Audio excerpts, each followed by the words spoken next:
खेळ नशिबाचा भाग 18.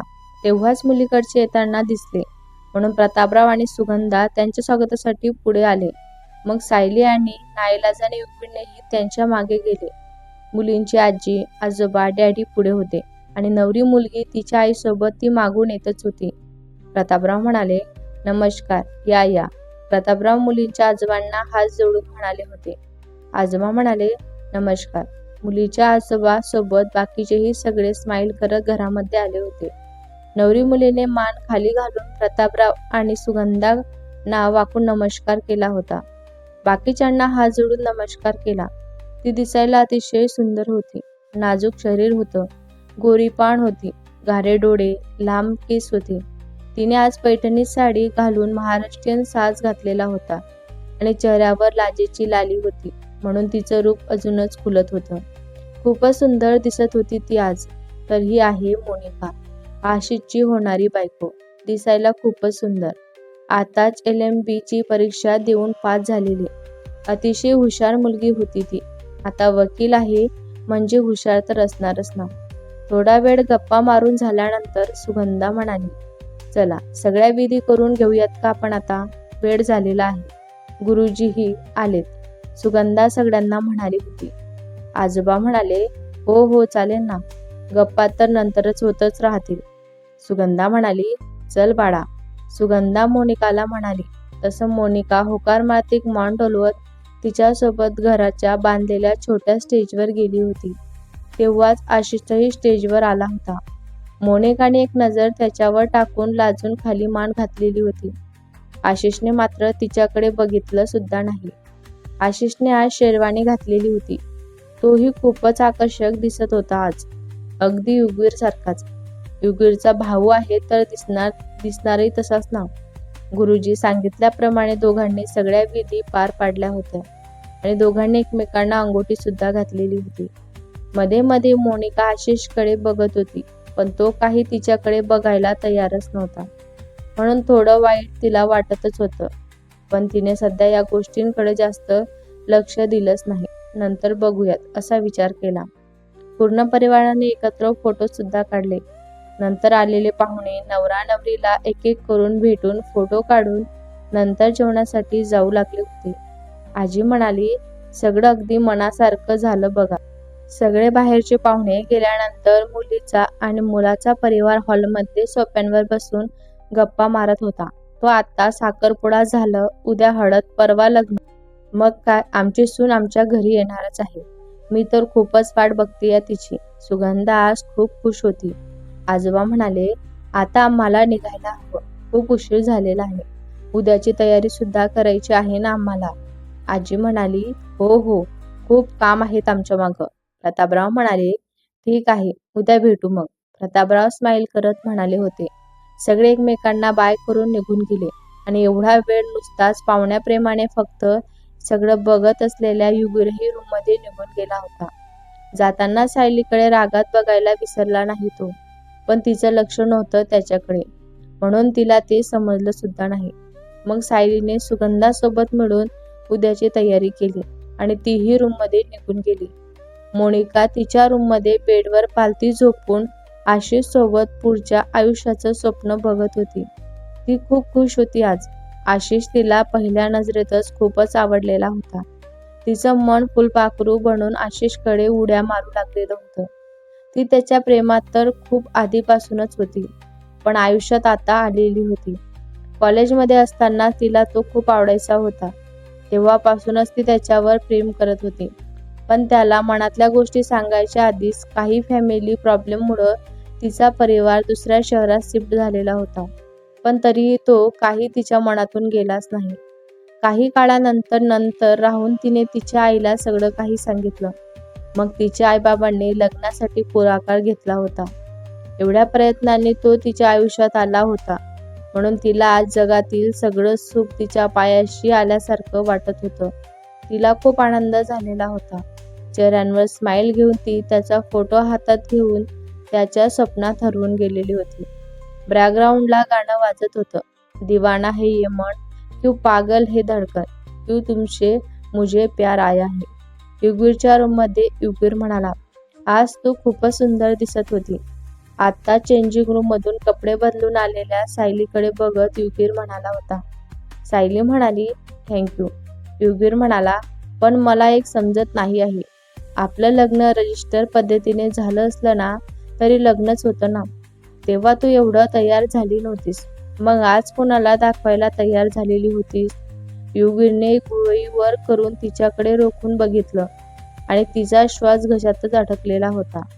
सायली म्हणाली, ते डॅडी म्हणाले होते ना ही साडी नेस म्हणून. ते अडखडतच म्हणाले. युगीर म्हणाला, हो म्हणजे माझ्यासाठी नव्हतं का ते? याला काही करून तिला शब्दात अडकायचंच होतं. सायली म्हणाली, मला तसं म्हणायचं नव्हतं. ती अजूनच अडखडत बोलत होती. काय बोलावं तेच तिला समजत नव्हतं. युगीर म्हणाला, ओके. मग त्याने विषय वाढवलाच नाही. पण का कुणास ठाऊक तिला ही वादळापूर्वीची शांतता वाटलेली होती. तिने आता काहीतरी उघडायच्या आधी झोपलेलं बरं असा विचार केला होता आणि लगेच जाऊन बेडवर डोळे बंद करून पडली होती. अचानक तिला काही जळायचा वास आला. तसं तिने डोळे उघडून इकडे तिकडे नजर फिरवत युगीर आहे त्या दिशेने पाहिलं तर युगीरने चक्क तिने आज घातलेली साडी झाडलेली होती आणि त्या जळणाऱ्या साडीच्या शेजारी उभं राहून तिच्याकडे बघत स्माईल करत होता.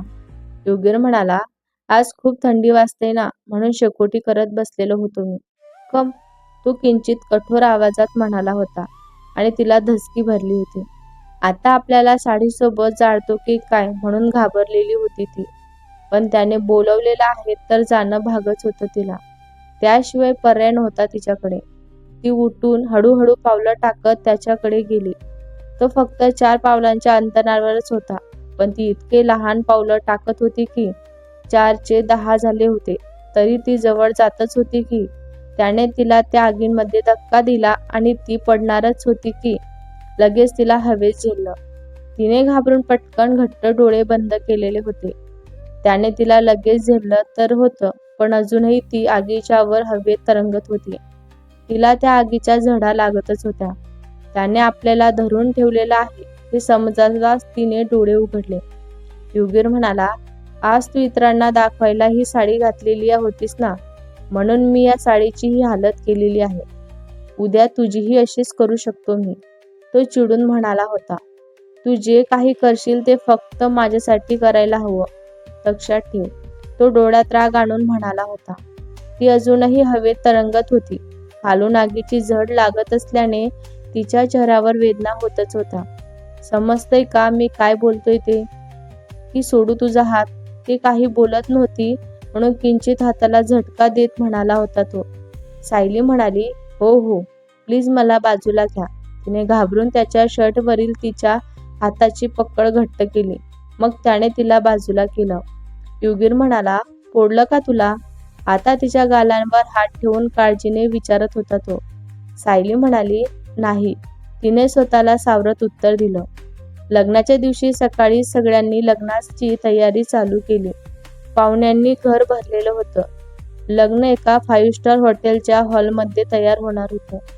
पूर्ण घरभर प्रसन्न वातावरण होतं. मुलीकडचे डायरेक्ट हॉलमध्ये येणार होते.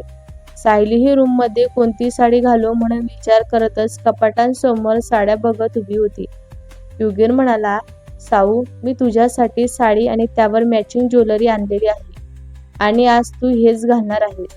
तो किंचित धमकीच्या स्वरात म्हणाला होता. तेव्हा भीतीसोबत आश्चर्य वाटून सायली डोळे मोठमोठे करून त्याच्याकडे बघत होती. त्याने तिच्यासाठी साडी आणली यावर तिला विश्वासच बसत नव्हता. आणि जास्त तयार झालं तर त्याला राग येतो, तरीही त्याने लग्नात घालायला साडी आणि त्यावर मॅचिंग ज्वेलरी कशी काय आणली म्हणून तिला आश्चर्य वाटत होते. तिने काहीही न बोलता होकारार्थी मान डोलवली आणि साडी घेऊन चेंजिंग रूममध्ये निघून गेली. तिने साडी उघडून बघितली तर तिचे डोळे अजूनच मोठे झालेले होते. कारण त्यात पैठणी साडी होती. तीही खूप भारी होती. अतिशय सुंदर होती. बहुतेक ही साडी घालून ती नवरीपेक्षाही जास्त सुंदर दिसणार होती. त्यावर ज्वेलरी सुद्धा हवी होती. तिने पटकन साडी घालून ती सगळं आवरून घेतलं. पैठणी मरून कलरची साडी होती. त्यावर डिझाईन करून घेतलेलं होतं. अतिशय सुंदर ब्लाऊज होतं, ज्याच्या मागच्या ब्लाऊजला युगीरची बायको म्हणून लिहिलेलं होतं. जे बघून सायलीने किंचित चेहरा पाडला. पण हेच आपलं सत्य आहे आणि ते स्वीकारायलाच हवं, असा विचार करून तिने त्या डिझाईनकडे दुर्लक्ष केलं. त्यावर ज्वेलरीमध्ये मोठं आणि अतिशय सुंदर मंगळसूत्र, त्यासोबत एक नाजूक पण भरीव असं नवीन डिझाईनचं नेकलेस घातलेलं होतं आणि राणी हार जे जुन्या काळात बायकांना खूप आवडायचा तसंच होतं. छोटंसं नाजूक मंगळसूत्र, कानातले झुमके घातलेले होते, नाकात नथ घातलेली होती, हातामध्ये बांगड्या, अंगठी हे सगळं घालून तिने छान मेकअप केलेला होता. केसांची छान हेअरस्टाईल करून हेअर वर बांधलेले होते. पायात कोल्हापुरी चप्पल घातली होती आणि रूममध्ये आली तेव्हा युगवीर तयार होऊन तिचीच वाट बघत बसलेला दिसला होता. तिला बघून तो जागी स्तब्ध झाला होता. एकटक तिच्याकडे बघत होता तो. हृदयाची धगधग वाढलेली होती त्याच्या. काय ते रूप! हा हा, जो देखे एक बार को पलट के बार बार देखे. वेळही ती त्याच्याकडे एकटक बघत होती. ती सुंदर दिसत होती तर तोही काही कमी दिसत नव्हता. त्याने आज लाईट गोल्डन शेरवानी घातली होती. हेअर जेल लावून केस सेट केलेले होते. त्याच्या बॉडी स्प्रेचा सुगंध तर वेड लावणाराच होता. एक हातात ब्रँडेड घड्याळ, दुसऱ्या हातात सलमान खान स्टाईलवालं ब्रेसलेट, पायात मोजडी, चेहऱ्यांवर नेहमीप्रमाणे झळकणारा रुबाब. काही वेळ दोघेही एकमेकांना बघत स्तब्ध झालेले होते की मध्येच त्यांचा फोन वाजला, म्हणून दोघेही भानावर आले होते. हे सगळं फक्त माझ्या स्टेटससाठी आहे, सो दुसऱ्यांच्या पुढे स्वतःच्या सुंदरतेचं प्रदर्शन करायची काहीच गरज नाही आहे, तो तिच्या साडी आणि ज्वेलरीकडे इशारा करत म्हणाला होता आणि तिचा चेहरा थाडकन पडला. तिने मान खाली घातली. आता यावर काय बोलणार होती ना ती. डोळ्यात आलेले अश्रूही तिने डोळ्यातच अडवलेले होते. युगवीर म्हणाला, लेट्स गो, म्हणत त्याने तिच्या पुढं हात केला. तसं तिने त्याच्या हातात हात दिला. दोघेही खाली गेले तेव्हा जवळजवळ सगळेच पाहुणे लग्नांसाठी घरातून निघालेलेच होते. घरात फक्त सुगंधा आणि आशिषच होते, जे आताच त्यांचं आवरून रूममधून बाहेर पडलेले होते. हॉटेल जवळच होतं, म्हणून आशिष तिथूनच आवरून तेथे बारात घेऊन जाणार होता. पण प्रतापराव तिथली तयारी बघण्यासाठी म्हणून खूप आधी घरातून निघालेले होते. सुगंधा म्हणाली, अरे आलात तुम्ही पण. आता आम्ही निघतच होतो. आता आलात आहात तर एकत्र जाऊया आपण, म्हणत सुगंधा काही ऐकून न घेता पुढं गेली सुद्धा होती. युगीरने आशिषकडे रागात एक कटाक्ष टाकला आणि सायलीला घेऊन बाहेर पडला. युगीर म्हणाला, आई आम्ही माझ्या गाडीत येतो. सुगंधा म्हणाली, अरे पण आपण बारात घेऊन जाणार आहोत ना, सगळे पुढे थांबलेले आहेत. युगवीर तुम्ही या, आम्ही पुढे जातो. बोलत युगवीर सरळ सायलीला घेऊन गाडीच्या दिशेने गेला होता. सुगंधाने तोंड वाकडं करत नकार मार्तिक मान डोलावली होती. पण लग्नात यायला तयार झाला आहे हीच मोठी गोष्ट आहे, म्हणून तिने सोडून दिलेलं होतं. गेटच्या थोडं बाहेर सगळे बाराती घोड्यांच्या आजूबाजूला थांबलेले होते. आशिष येताच त्यांच्या मित्राने त्याला घोड्यांवर बसायला मदत केली. तसं बँड बाजावाले पण सुरू झालेले होते. त्या तालांवर सगळे बाराती नाचू लागलेले होते. असत नाचत नाचत मजा करत त्यांची बारात हॉटेलवर पोचली होती. हॉलच्या दारात मुलीच्या आईने आशिषची ओवाळणी करून त्यांचं नाक धरून त्याला दाराच्या आतमध्ये घेतलं होतं. तिथून आशिषच्या मामाने त्याला उचलून स्टेजवर नेलं. गुरुजींनी विधी करायला सुरुवात केली होती. 2-3 वेळा नवरी मुलीला आणा असं सांगून झाल्यावर शेवटी नवरी तिच्या मैत्रिणीच्या घोडंक्यासोबत येताना दिसली. तिने लाल रंगाचा शालू घातलेला होता. त्यावर मराठमोळा साज घातला होता. अतिशय सुंदर दिसत होती ती आज. मान खाली घालून चेहऱ्यांवर आनंद घेऊन नवीन आयुष्याचे स्वप्न बघत हळूहळू ती स्टेजवर आली होती आणि आशिष शेजारी बसली होती. बसताना तिने डोळ्याच्या कोपऱ्यातून आशिषकडे सुद्धा बघितलं, पण तो समोर बघत होता. गुरुजींनी सांगितल्याप्रमाणे सगळ्या विधी सुरू झालेल्या होत्या. ते सगळं बघून नकळतपणे सायलीचे डोळे पाणावलेले होते.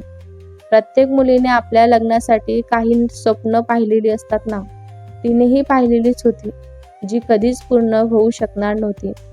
हे सुख काय असतं ना, ते तिला कधीच अनुभवता येणार नव्हतं.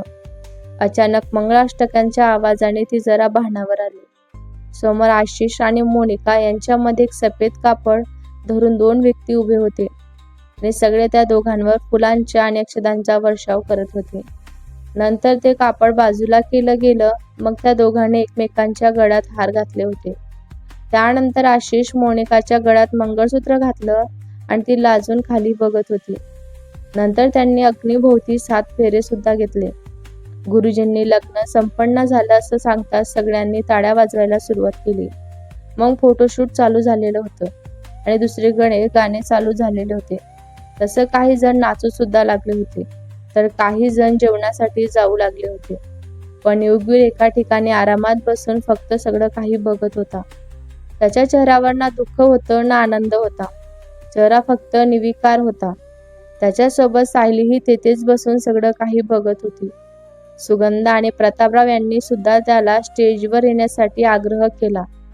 नाही म्हणाला तो. लग्नात आलेला आहे तेच खूप होतं त्याच्यासाठी. सायली म्हणाली, मला मोनिकाला भेटायचं होतं. सायली घाबरतच त्याला म्हणाली होती. तसं त्याने अतिशय रागात दात खात तिच्याकडे बघितलं होतं. युगवीर म्हणाला, नाही, ठीक आहे, मी घरी भेट तू तिला. तिने घाबरून लगेच माघार घेतली. तसं त्याने तिच्यावरून नजर हटवली आणि तिने सुटकेचा निश्वास सोडला होता. लग्न झाल्यावर पाठवणीचा कार्यक्रम सुरू झाला. तेव्हा युगवीर सायलीला घेऊन घरी निघून गेला होता. पाठवणीचा कार्यक्रम करून सगळे घराकडे निघालेले होते. वाजत गाजत वरात घरापर्यंत आली होती. मग नवरीचं गृहप्रवेश झालं. त्यानंतर काही छोट्या मोठ्या विधी झाल्यावर मोनिकाला तिच्या रूममध्ये नेऊन सोडलं गेलं. ती रूम छान गुलाबांच्या फुलांनी आणि पानातल्या मेणबत्त्यांनी सजवली गेलेली होती. मोनिका बेडवर जाऊन आशिषची वाट बघत बसलेली होती. बराच वेळ झाला तरी तो रूममध्ये आला नाही, म्हणून ती जरा वैतागली होती.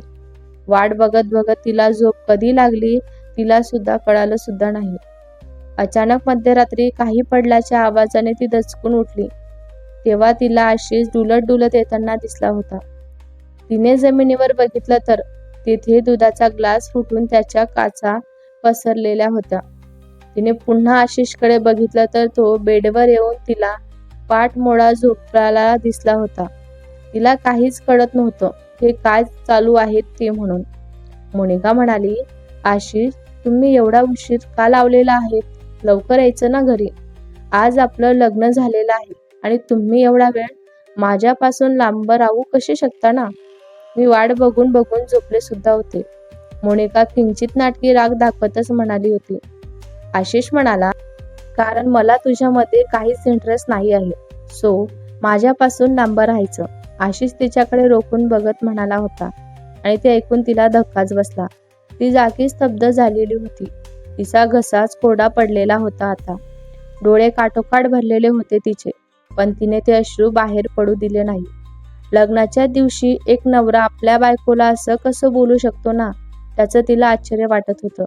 तिला अचानक कोणीतरी तिचा श्वास काढून नेतंय असं वाटत होतं. तरीही थोडा वेळ शांत राहून तिने स्वतःला सावरलं आणि त्याच्याकडे बघून एक मोठा श्वास घेतला. तो तिला पाठमोळा झोपलेला दिसला होता. मोनिका म्हणाली, आशिष, तुम्ही हे काय बोलत आहात? आपलं आजच लग्न झालेलं आहेत ना. तुम्हाला माझ्यात इंटरेस्ट नव्हता तर तुम्ही हे लग्न का केलं? तुम्हाला बळजबरी केलेली होती का मी? तिने स्वतःला शांत ठेवत सगळी हिंमत एकवटून त्याला जॉब प्रश्न विचारला होता. असं नाही की तिला कमी त्रास झालेला होता. त्रास तर खूप झालेला होता तिला. अगदी जग संपल्यासारखं वाटत होतं तिला. पण ती एक वकील होती ना.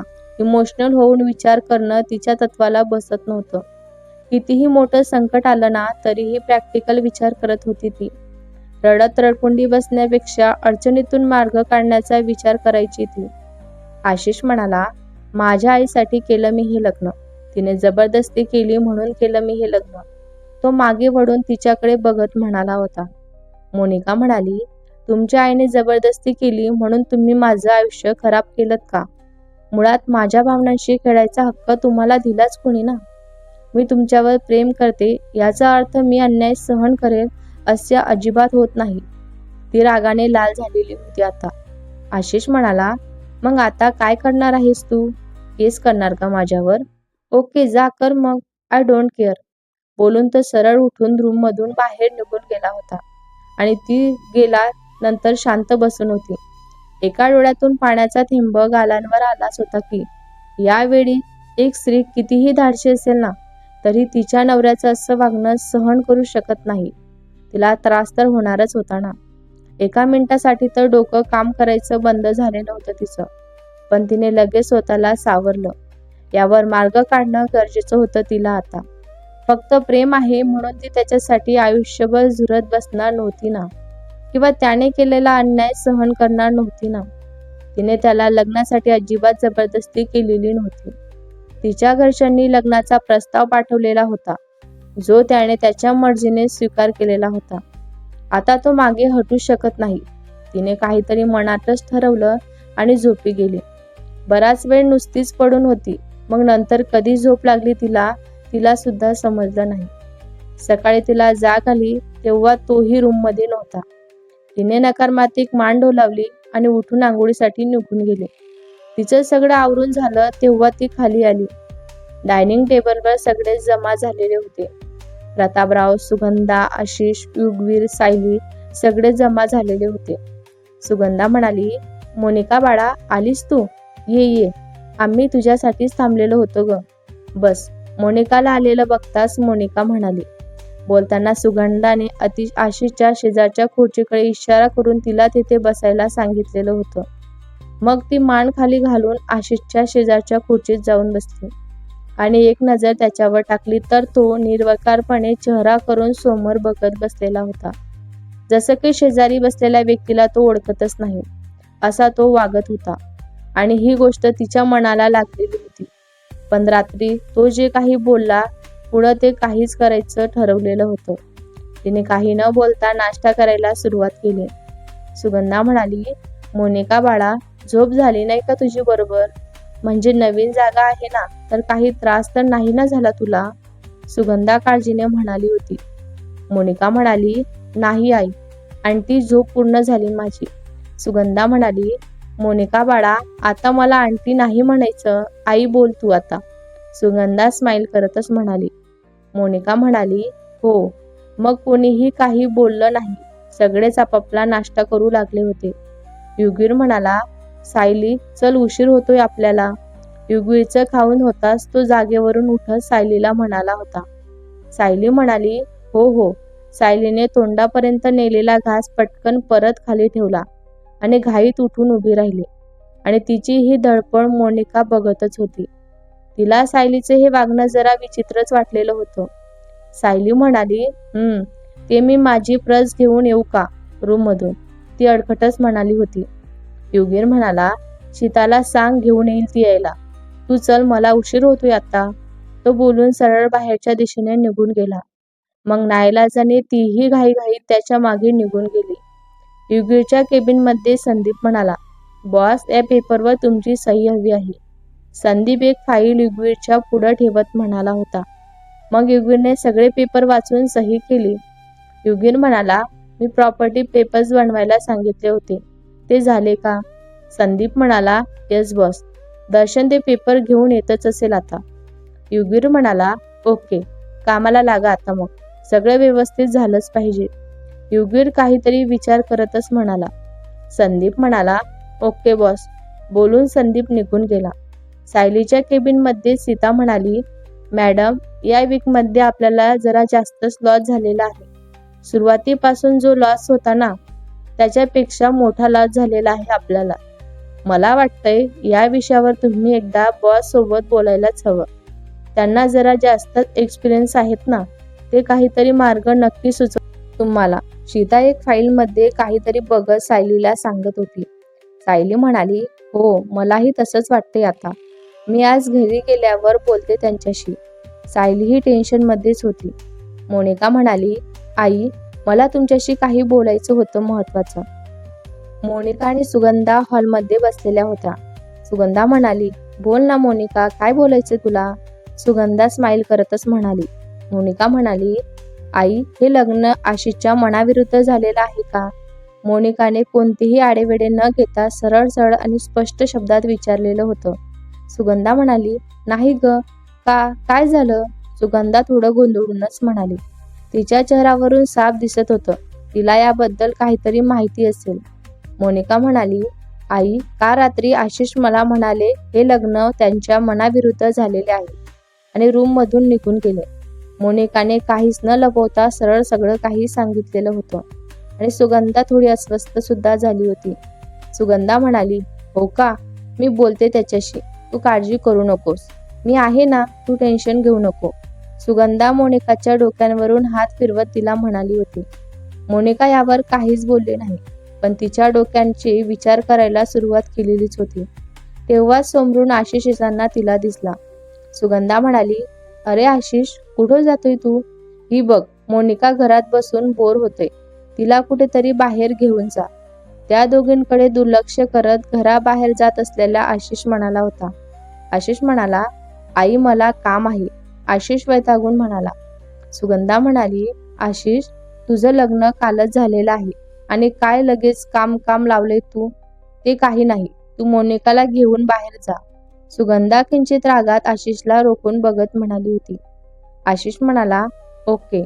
आशिष अतिशय रागाने दात ओठ खात म्हणाला होता, पण तरीही त्याने मोनिकाकडे बघितलं सुद्धा नाही.